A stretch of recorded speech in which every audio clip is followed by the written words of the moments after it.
સુરતના લિંબાયતમાં ઘરફોડ ચોરીનો કેસનો ભેદ ઉકેલાયો છે. આરોપીને ઝડપી પાડવામાં પોલીસને સફળતા મળી છે. લિંબાયત વિસ્તાર કે જ્યાં સોસાયટીમાં એક બંધ મકાનને રેકી કરી ચોરે નિશાન બનાવ્યું અને તેમાંથી રોકડ રકમ સહિત સોના ચાંદીના દાગીનાની ચોરી કરી તે ફરાર થયો.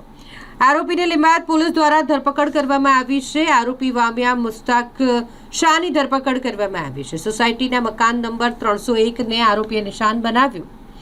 આપ પણ જાણીને ચોંકી જશો કે આરોપી કે જેણે ઘરફોડ ચોરીની ઘટનાને અંજામ આપ્યો તે લાજપોર જેલમાંથી 3 દિવસ પહેલા જ મુક્ત થયો છે. થોડા દિવસ પહેલા જ લાજપોર જેલમાંથી મુક્ત થયો હોય તેમ છતાંય તેણે ફરી એક વખત ગુનાને અંજામ આપ્યો. પોલીસે અલગ અલગ સીસીટીવી કેમેરાના ફૂટેજ ખંગાળીને આખરે આરોપીને ઝડપી પાડ્યો છે. પહેલા પણ તે ઘરફોડ ચોરીના ગુનામાં જેલવાસ ભોગવી રહ્યો હતો અને જેલવાસ પૂર્ણ કરી તે બહાર નીકળ્યો.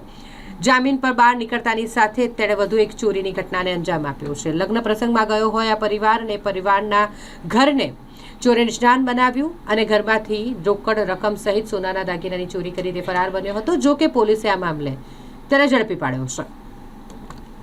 લિંબાયત પોલીસ સ્ટેશન વિસ્તારમાં એક ઘરફોડ ચોરી દાખલ થયેલી હતી અને જેમાં સોનાના અને ચાંદીના ઘરેણાં અને મોબાઈલ ફોન સાથે આશરે 10 લાખ રૂપિયાનો મુદ્દામાલની ચોરી થઈ હતી.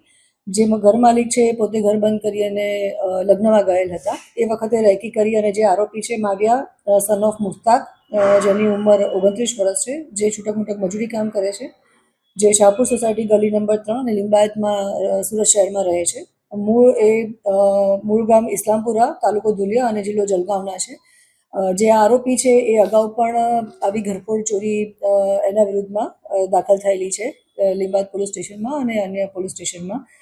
પોતે જામીન પર હતો અને જ્યારે રેકી કરી અને ખબર પડી કે આ ઘર બંધ છે ત્યારે એણે રાત્રિ દરમિયાન ઘરફોડ કરી હતી, જેમાં આશરે 10 લાખનો સોનાના દાગીના અને ચાંદીના દાગીનાનો મુદ્દામાલ હતો. લિંબાયત પોલીસ સ્ટેશનના સર્વેલન્સ સ્ટાફ તરફથી કામગીરીના અંતે આરોપીને પણ અમે ઝડપી લીધેલ છે અને તમામ મુદ્દામાલ અમે રિકવર કરેલ છે.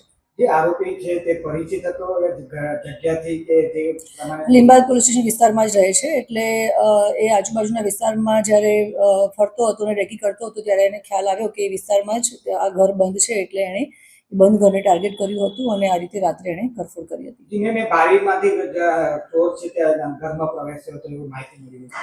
હા, એટલે એણે રેકી કરી હતી અને કઈ રીતે ઘરમાં પ્રવેશ કરી શકાય એ રેકીના અંતે એણે એવું નક્કી કર્યું કે આ વર્નેબલ જગ્યા છે કે જ્યાંથી તોડી અને ઘરમાં પ્રવેશ કરી શકાય એમ છે. તો ત્યાંથી એણે પ્રવેશ કર્યો અને આ રીતે એણે તમામ સોના ચાંદીના દાગીના સાથે 10 લાખનો મુદ્દામાલ ચોરી કર્યો હતો અને અમે તમામ મુદ્દામાલ સાથે આરોપીને પણ ઝડપી પાડેલ છે અને મુદ્દામાલ પણ રિકવર કરેલ છે.